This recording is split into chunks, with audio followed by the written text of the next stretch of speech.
For too long have I confused fear with weakness.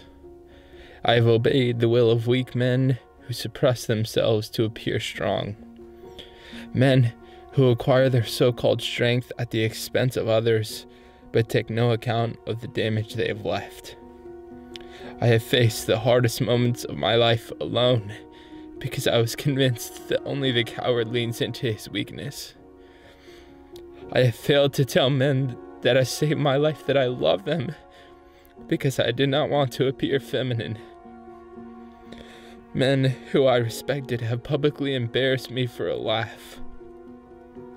I have gone to great lengths to prove my confidence in so-called superiority because I can't help but see a weak man when I see reflections of myself.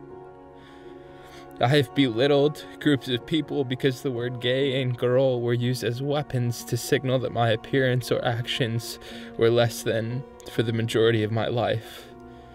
Men have tried to take their lives before my eyes because they felt they had nowhere to go. So listen closely and listen well.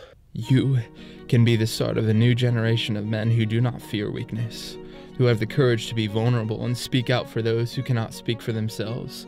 You can love intensely without fear that you are less of a man. You can empower other men to share their hearts and their burdens. You can accept the call to go against the grain and show the world that real men build others up instead of tearing them down. You are strong enough. You are brave enough, and you have everything it takes to be a man.